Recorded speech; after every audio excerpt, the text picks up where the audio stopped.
This is example 1 for the concentric mates in physical dynamics lesson. Starting point files are required.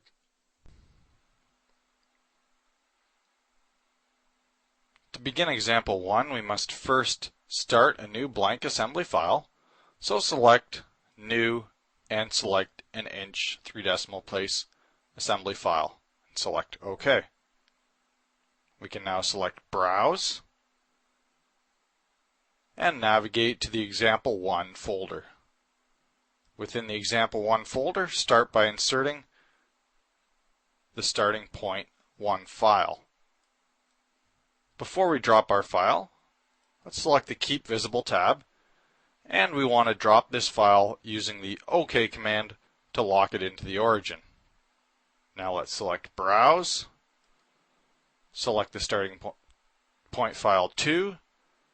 This time, click to drop 2 of those files, and again, select Browse. Select starting point file 3, drop 1, and select Browse. Select starting point file 4,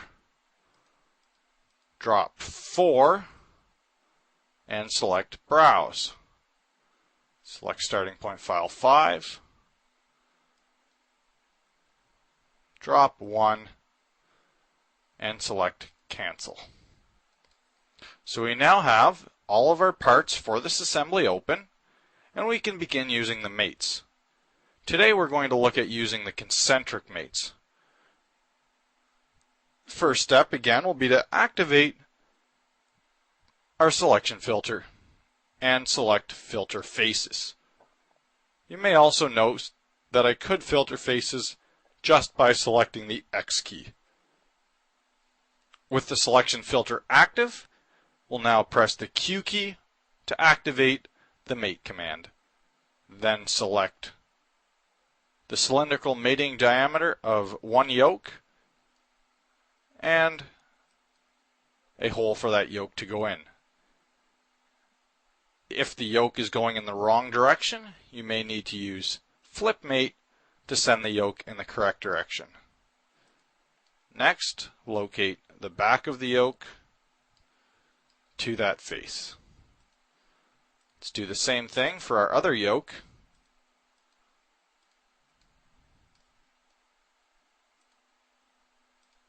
And we now have both yokes in place.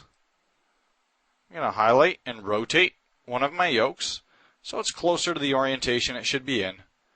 And then I'll select the inner hole of my center hub and select one of the holes of one of the yokes and select OK. Next, I'll select a hole 90 degrees to the first hole I selected and select a hole on the other yoke. We've now locked our yoke into place, and you can see that our assembly is now working with those mates. The next step will be to add the handle. So let's select the bottom of the handle. The bottom of the mating hole in the handle.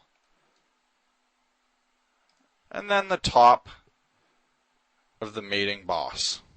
And select OK. We can then select one of the flat faces of the mating boss and a corresponding flat face inside the handle.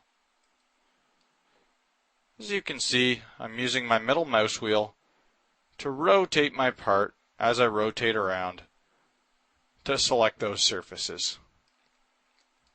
So now with our handle mated in place, the last thing we have to do is insert all of the pins.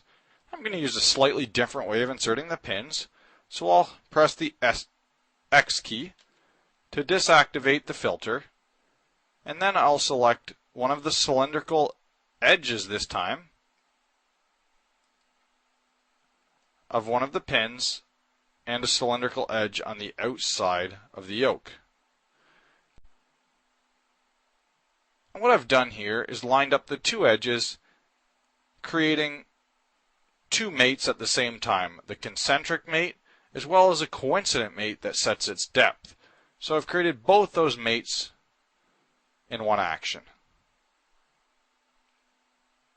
Again, I'll add those mates to the remaining holes, noting that if the pin goes in the wrong direction, we may need to use the flip mate command. Just have one mate left to do.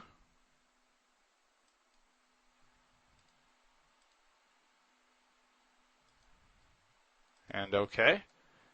And there we go. We've created a yoke. It's a full assembly. The mates are proper, so we've got the motion that we want. And that concludes example 1. You can go ahead and save your file in your working directory.